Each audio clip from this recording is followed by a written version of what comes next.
कारण लेखक म्हणून मी माझ्या भूमिका हे वेळोवेळी मांडत आलो आणि त्याला वेगळं हृदयगत मांडावं किंवा मनोगत मांडावं याची मला आवश्यकता वाटली नाही. ही जी कादंबरी आहे बाभळी कॉलिंग नावाची, 2012 साली मी ही लिहिलेली ॲक्च्युली लिहायला सुरुवात केली. 2017 साली याला कोणी प्रकाशक मिळत नाही म्हणून फेसबुकच्या माध्यमातून मी ती खरे तर मांडली. तिथं सुरुवातीचे काही भाग मांडले आणि मला या माध्यमाची काय ताकद आहे ही तिथं मला कळाली. आज साहित्याचे वारसदार ही चर्चा होते म्हणजे ठीक आहे की मराठी साहित्याला अगदी शेकडो वर्षाची परंपरा आहे. अगदी चक्रधरांपासून ते आज तागायत आहे. चक्रधरांचं एक कोटही आहे सूत्रपाठातलं जे मी तिथं वापरलेलं आहे. ही सगळी परंपरा सांगताना एक लेखक म्हणून मी जेव्हा अभिव्यक्त होऊ लागलो तेव्हा लिहीपर्यंत सगळ्या गोष्टी व्यवस्थित होत्या. तिथवर सगळे साहित्य व्यवहार सुरळीत असतात जोवर ते व्यक्तिगत असतात. पण ते जेव्हा व्यासपीठावर येतात, सार्वजनिक ठिकाणी येतात, तेव्हा आपण ज्याला साहित्य व्यवहार म्हणतो किंवा जी साहित्याची परंपरा म्हणतो, जी संस्कृती म्हणतो, ती खरोखर अस्तित्वात आहे का? आपण जो साहित्याचा समृद्ध वारसा सांगत आलेलो तो खरोखर आहे का? म्हणजे मी जेव्हा प्रकाशक शोधत होतो तेव्हा दिग्गज प्रकाशन संस्थांना मी अप्रोच झालो. कुठल्याही प्रकाशकाने 1,00,000 रुपयांच्या खाली किंमत सांगितली नाही. मग मला असं वाटलं की साहित्याचा जो वारसा मला वाचक म्हणून, लेखक म्हणून जर पुढं चालवायचा असेल तर आता मला माझ्या पायवाटा तयार कराव्या लागतील. मला माझं साहित्य ठरवावं लागेल, मला माझ्या साहित्याची निकष ठरवावे लागेल, मला माझं साहित्याचं सौंदर्य शोधावं लागेल, त्याच्या समीक्षेची जी चौकट आहे अशी मांडणारी व्यवस्था शोधावी लागेल. मला माझ्या साहित्याचा जिथं अभिलेख लिहिला जाईल अशी हक्काची जागा शोधावी लागेल. त्याच्यासाठी सातबारे बदलावे लागतील, फेरफार बदलावे लागतील. मला माझ्या मनासारखी पेरणी करावी लागेल. त्याच्यासाठी मला माझं देशी बियाणं बाहेर काढावं लागेल. त्याच्यासाठी मला खांदेपालट करावे लागेल, नवा वारंगुळदार शोधावा लागेल. मला एकूणच नवी व्यवस्था शोधावी लागेल जिथं कुठलाही सरंजामदार नाही.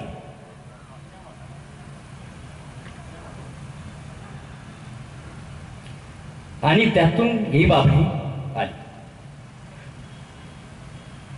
बाभळीचं हे म्हणजे त्याचं जर खरं माझ्यासाठी सगळ्यात मोठी गोष्ट कोणती असेल तर माझा फेसबुकवरचा सामान्य वाचक आहे त्या वाचकाने ही कादंबरी उचलून धरली. ती इतकी उचलून धरली, प्रचंड उचलून धरली की मला ज्या क्षणी मला प्रकाशक मिळत नाही जाहीर केलं फेसबुकवरून, त्या क्षणी मला 3 प्रकाशक त्यावेळी मिळाले. त्यातलं पहिलं प्रकाशन गोव्याचं सहित प्रकाशक, त्यांनी मला पर्सनल मेसेज केला, मी तुझी कादंबरी प्रकाशित करतो. मला ऑस्ट्रेलियावरून पेंढारकर नावाच्या व्यक्तीनं फोन केला, म्हटले मी तुला 50,000 रुपये देतो, तू कादंबरी प्रकाशित करायला घे. सागर कुंभार नावाचा बारामतीतला एक मित्र आहे जो MIDC कामाला जातो, तो म्हटला मी तुला पैसे देतो, तू प्रकाशित कर.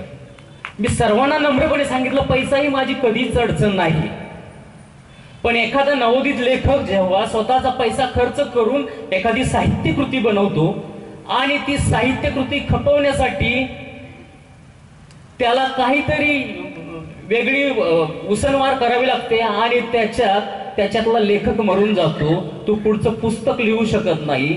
म्हणजे आपण एक नवा साहित्यिक जन्माला घालण्याआधीच मारतो. ही व्यवस्था आहे, हा आपला वारसा आहे का, हा मला प्रश्न पडलेला आहे. तर मी पुन्हा एकदा सांगतो की या वारशासाठी आपल्याला आपली नवी व्यवस्था बनवावी लागेल. सांगळे सरांनी सांगितलेले, मेतकुदळे सरांनी सांगितलेले, परिघावरचा, परिघा बाहेरचा, ग्रामीण, आदिवासी, नागर, स्त्रीवाद जे जे साहित्य प्रवाह आहेत, जे कुठले आहेत, यापुढचा साहित्यिक वारसदार तोच असणार आहे. कारण हे साहित्य भाकरीशी जोडलेलं आहे, हे साहित्य वेदनेशी जोडलेलं आहे. आणि ज्या साहित्याला उपजीविकेचा स्पर्श आहे ते साहित्य चिरंतन राहणार आहे. यापुढचा तोच काळ असणार आहे असं सांगतो. बाबळी थोडक्यात काय 2 मिनिटात सांगतो आणि मी माझं मनोगत संपवतो.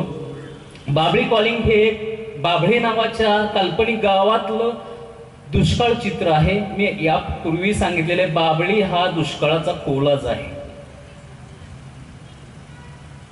दुष्काळ ही एक नॅचरल कॅलॅमिटी असते, आपत्ती असते. काहींसाठी ती इष्टापत्ती असते, काहींसाठी ती अपॉर्च्युनिटी असते, तर काहींसाठी तो इव्हेंट असतो.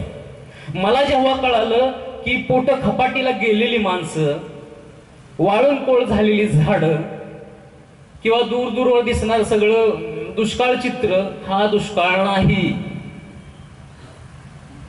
खरा दुष्काळ पहिल्यांदा पेपरात पडतो. आज पत्रकाराचा दिवस आहे, पत्रकार दिन आहे. माध्यमांनी किती आपलं आयुष्य मर्यादित केलेलं आहे हे मी बाभळीतल्या पहिलंच कादंबरीतलं पहिलंच प्रकरण आहे. लेखकानं त्याच्या साहित्यकृतीवर बोलू नये असा प्रघात आहे, त्यामुळं मी अजिबात बोलणार नाही. पण साहित्यकृतीचे, कादंबरीचे जे निकष आहेत, पूर्वासुरीची जी बैठक आहे, सुरगाट निरगाट उकल आहे, सेटअप, कन्फ्रंटेशन, रेझोल्युशन वगैरे वगैरे वगैरे, हे सगळे निकष मला मोडीत काढायचे होते. याच्यापूर्वी अनेकांनी प्रयत्न केलेले आहेतच. मला ही कादंबरी फार घटनाप्रधान करायची नव्हती आणि माझा उच्चार त्याच्यात मांडायचा होता, माझे शब्द त्याच्यात मांडायचे होते, जे मी जगलेलो आहे, भोगलेलो आहे. मला उसणं नको होतं, ते मी बाबळीत मांडण्याचा प्रयत्न केलेला आहे. हे दुष्काळ चित्र, हे उन्हाचं चित्र आहे, ते वाचल्याशिवाय तुम्हाला ते कळणार नाही. आता मी थोडंसं उपचाराकडे येतो. या ठिकाणी मी अत्यंत नम्रपणे नमूद करतो की गेली 10 वर्ष मी ही लिहितो आहे. 6 वर्षापूर्वी ती टाकली आणि यावर्षी ती पूर्ण केली. ही कादंबरी जर मी करू शकलो किंवा ती इथं येऊ शकली तर त्याला सगळ्यात जास्त जबाबदार व्यक्ती माझ्यासमोर बसलेली आहे, निरंजन फरांदे आहेत. या माणसानं जिथं जिथं भेटेल तिथं तिथं मला बाभळी कधी येणार आहे आणि बाबळे आपल्याला लिहायचे. अक्षरशः या माणसानं माझ्याकडून ही कादंबरी लिहून घेतलेली आहे. मी गेले 4 महिने लिहित होतो आणि बाभळी जर लिहून कोणी घेतली असेल माझ्याकडून तर ती निरंजन आहे. निरंजन सर सावित्रीबाई फुले महाविद्यालयात प्राध्यापक आहेत. अत्यंत चांगला व्यासंग आहे. आपण अनेकदा त्यांना व्यासपीठावर अनुभवलं असेलच. तर मी अत्यंत नम्रपणे मी निरंजन सरांना नमूद करतो इथं की तुमच्यामुळे मी लिहू शकलो. या बाबळी येण्यासाठी माझा गिरीश सारखा मित्र आहे जो कायम माझ्या पाठीशी असतो. त्यानं मला माझ्या प्रत्येक साहित्यकृतीचं त्यानं मुखपृष्ठ बनवलेलं आहे आणि वेळोवेळी मला प्रचंड मदत केलेली आहे. गिरीश, आपल्यात उपचार नाहीत पण खरोखर तुझा मला फार मोठा आधार आहे. अल्पेश पाठीमागं बसलेला आहे, 24 तास माझ्या सोबत असतो. साई आहे. खूप इथं मला चेहरे दिसत आहेत की ज्यांच्यामुळे मी लिहू शकलो. माझी आई आहे, वडील आहे. मला भावनिक अजिबात व्हायचं नाही, पण इयत्ता 4थी झालेली आहे. नाह आपटेंच्या कादंबऱ्या आणि पहिलीपासून ते अगदी आत्ता ग्रॅज्युएशन पर्यंतची पुस्तकं ती वाचते आणि तिची कविता तोंडपाठ आहे. तिचा वारसा मला मिळालेला आहे. माझे वडील गिरणी कामगार आहेत, रिटायर्ड आहेत. त्यांना डायरी लिहायची सवय होती. तर ते डायरी लिहिल्यानंतर त्याची शेवटची पानं कोरे असायची. त्या कोऱ्या पानांवर मी लिहून काढायचो. तिथनं माझा साहित्याचा जन्म झालेला आहे. माझ्या आयुष्यातलं सगळ्यात मोठं प्रेरणास्थान माझा भाऊ हरीश आहे. स्वतः तो साहित्यिक आहे. या सर्व प्रक्रियेत तो अगदी सावलीसारखा माझ्या सोबत आहे. मी फार थोडंसं मी म्हणलं मी आवडतो घेतो. माझी मिसेस आहे, सगळे आप्तेष्ट आहेत, नातेवाईक आहेत. सर्वांचं मला खूप मोठं प्रेम आणि प्रोत्साहन आहे आणि त्याच्या बळावर मी लिहितो आहे, लिहित राहीन. जाता जाता नमूद करतो, आज मी इथं आहे तर त्याला कारणीभूत राजेंद्र मानेंसारखी माणसं आहेत. ज्यांनी आम्हाला हेरलं पारखलं, आम्ही काय लिहितो कसं लिहितो पाहिलं नाही, हा माणूस लिहितोय त्याच्या गावाकडच्या देशी जाणीवा घेऊन लिहितोय, तर त्याला आपण छोटंसं व्यासपीठ देऊयात. मी ज्या ज्या व्यासपीठावर जातो त्या त्या व्यासपीठावर नम्रपणे मी या माणसाचा उल्लेख करतो. या लोकांनी मला दिलेला वारसा आहे, तो मला पुढे चालवायचा आहे.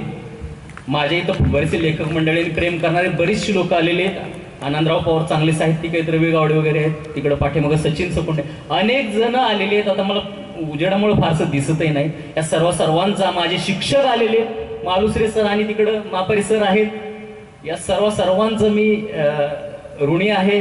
तुम्ही हे व्यासपीठ मला ह्या ग्रंथ महोत्सवानं दिलं. जिथं आपण स्वप्न पाहायचो, कधी कधी मी कवितेसाठी इथं ऑडिशन दिलेले आहेत कविता सादर करण्यासाठी. आज माझं भाग्य असं की फार सन्मानानं तुम्ही इथं माझा उल्लेख करत आहात. पात्र आहे का नाही मी मला माहित नाही, पण तुम्ही इथं मला संधी दिली त्याबद्दल मी तुमचा मनपूर्वक आभारी ऋणी आहे. धन्यवाद.